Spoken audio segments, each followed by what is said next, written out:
All right, let's talk about supplementation in this video and the 3 best supplements for baseball players from a recovery and a performance standpoint. Let's get into it.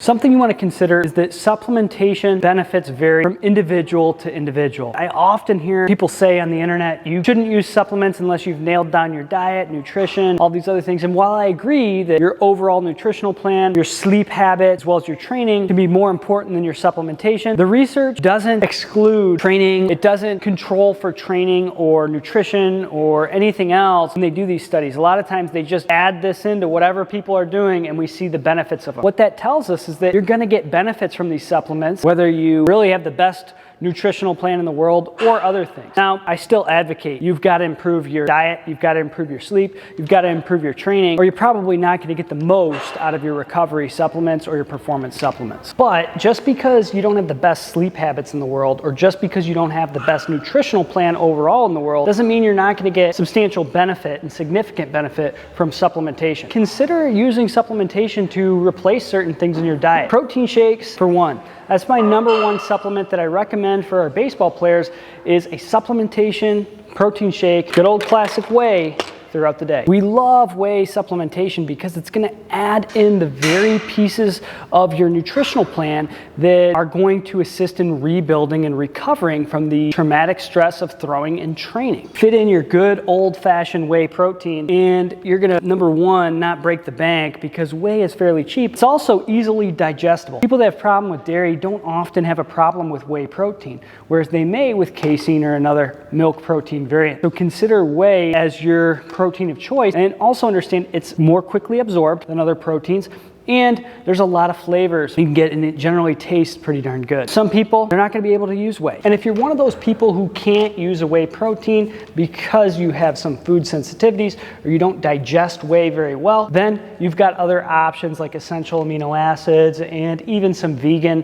proteins and plant-based proteins. However, most of them don't taste very good. So I like the whey for my athletes as the #1 supplement for them to take. Your #2 supplement here is actually a performance-based supplement. It's going to help you, #1, produce a little more power, increase your energy reserves on the field, also help you recover and build muscle to a greater extent. And that's your creatine monohydrate. Once again, a nice good old-fashioned supplement. It's gotten a bad rap unnecessarily. Have you ever been told that creatine is going to damage your liver or your kidneys? That's probably the farthest thing from the truth. As one of the most researched supplements ever across multiple domains, but definitely the most researched muscle-building supplement, probably even more so than protein supplementation. We're yet to see any sort of kidney hepatotoxicity, anything in the scientific literature. In fact, we see cognitive benefits, muscle performance benefits, we see recovery benefits. People increase their power output, they recover from activities quicker or training quicker, they have greater endurance, especially on that speed strength spectrum where they're producing a high amount of speed or strength or power. And we also see that people build muscle faster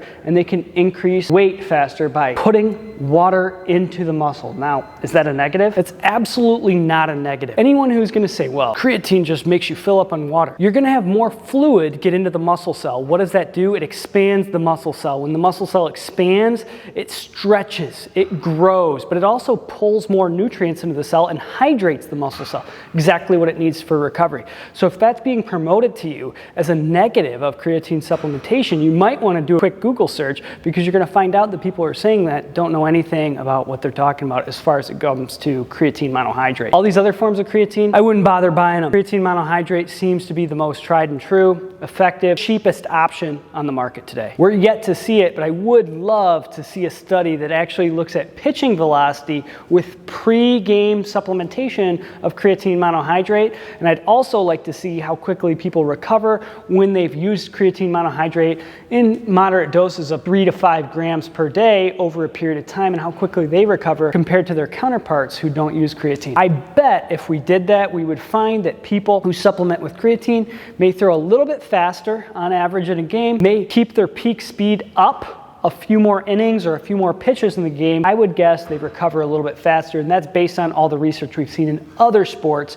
power-based sports, speed sports, and endurance sports as far as the research goes. The last supplement I'm gonna recommend here is gonna be a bummer to some of you guys, but it's a good old-fashioned multivitamin. The reason for that is a lot of times we get our guys on college dorm life and they're actually eating in the cafeteria and all these different things, eating maybe some Chipotle once in a while, but a lot of fast food and Taco Bell and other garbage, and they're deficient in key micronutrients. So a good quality vitamin, not necessarily the one you buy at Walgreens or CVS, is probably one of your best supplements. So what supplement artifacts or what should we see as far as breakdown of a good multivitamin? We definitely want to see our B vitamins in there. They're going to help with digestion, carbohydrates, proteins. Look for a few things and you're going to be able to identify a quality multivitamin versus one that's maybe not as great of a quality. So what does a quality multivitamin look like? Well, I would say if it's B12 and it says cyanocobalamin, it's probably a little cheaper. If it says folic acid as opposed to folate, it's probably a little bit cheaper. If you see methylcobalamin for your B12, it's probably a better supplement. It's a little more expensive form. If you see folate or methylfolate, preferably, that's probably a good quality vitamin because they're using higher quality ingredients. If you see zinc in the form of zinc oxide, once again, a cheaper form of the vitamin. So these are things to start to think about, and there's a lot of different ones we can look into, but if you look at folate, zinc, if you look at your B12 and you see cheaper forms, you're probably not dealing with one of the best multivitamins. I encourage you to make sure it also has vitamin D3 because vitamin D3 is excellent for helping you absorb calcium. It's also going to help with collagen synthesis and immunity. We know that a lot of athletes are getting sick during the season. So 3 supplements to add in to what you're already doing: a good quality multivitamin, creatine, monohydrate, 3 to 5 grams every day, and a little bit before you actually go out there and pitch or work out. And then for recovery, 1 to 2 whey protein shakes a day, particularly on days where you're maybe not getting as much meat or other protein sources in. If you guys like the format of this video and you like the content here, let me know and hit the thumbs up. We're trying to boost up our content quality on this channel, and I want your help to know what you guys want to see. Let us know in the comments section. Subscribe to the channel, and we'll see you guys in the next video.